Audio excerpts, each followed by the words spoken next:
All right, let's get right into it. We usually think of power cuts, or load shedding as they call it, as just, well, an annoyance, right? The lights go out, the Wi-Fi dies. But what if the real cost is something much, much bigger? Today, we're exploring how Cape Town's struggle to keep the power on is sparking a hidden crisis for its most precious resource, its water. So picture this. You've planned a perfect day at one of Cape Town's incredible beaches. You get there and it's closed. But not because of a storm or anything like that. The culprit? A power cut happening miles away from the coast. How does that even work? Well, that's the wild story we're digging into.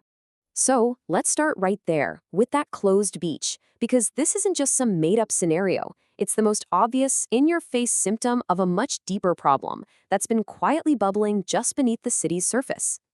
And we're not talking about a one-time thing. Lately, the city's been dealing with a surge in sewage spills.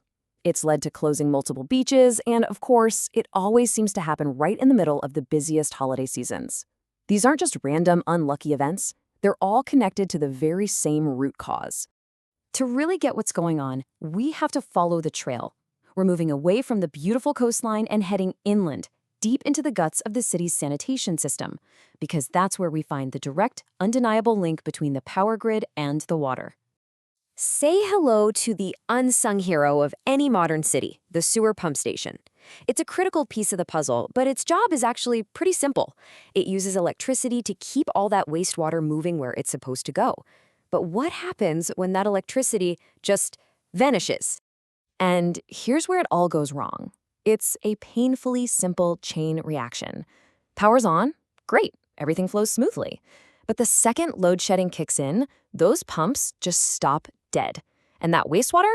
It has nowhere to go, so it backs up and backs up until it overflows, often into streets, rivers, and eventually right into the ocean. And look, this isn't just a minor glitch in the system. As this official statement spells out, these constant, long-lasting power outages are hammering the city's most basic infrastructure. The whole system just wasn't designed to handle being switched on and off like this, day after day. Okay, so we've connected the dots between power cuts and polluted beaches. But believe it or not, the stakes are about to get a whole lot higher, because the exact same problem that's causing sewage spills is also threatening something even more vital: the clean drinking water in your pipes. Now, you look at this number and your first thought is probably, hey, that looks pretty good, right? Over 60% full, especially after the whole Day Zero scare a few years back. You'd think Cape Town's in a pretty comfortable spot with its water supply. But that's the big puzzle here.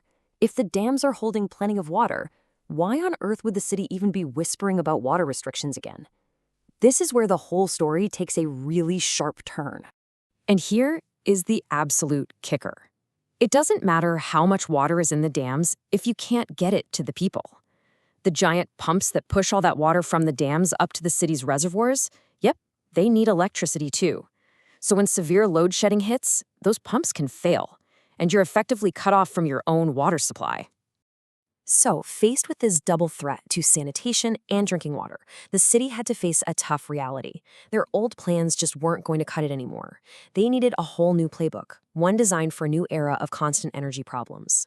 The official name is Initiative 14.2F, which sounds pretty dry. But you can really just think of it as a continuity plan for the darkness. It's the city officially admitting that load shedding isn't just a temporary pain anymore. It's a massive strategic risk that has to be managed. So what's the game plan? Well, this table breaks it down.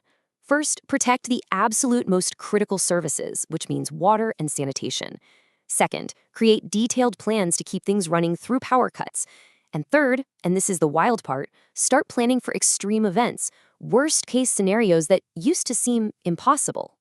And when they say extreme, they are not kidding. We're not talking about just getting through a couple hours without power.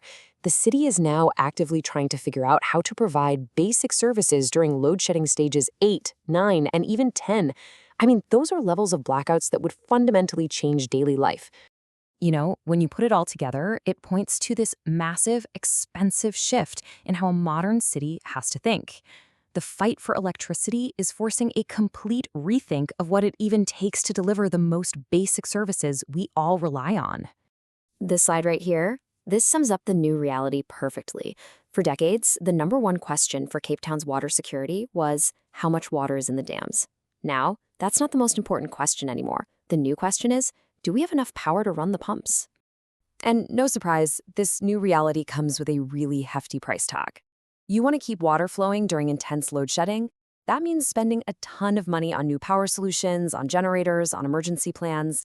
And that money has to come from somewhere, which means making tough choices and maybe taking funds away from other important city services. So we've seen how water and sanitation are under this incredible new stress, but it forces you to ask a much bigger and honestly a more worrying question. As the lights keep going out, what other hidden essential systems that we depend on every single day are also silently being pushed to their breaking point?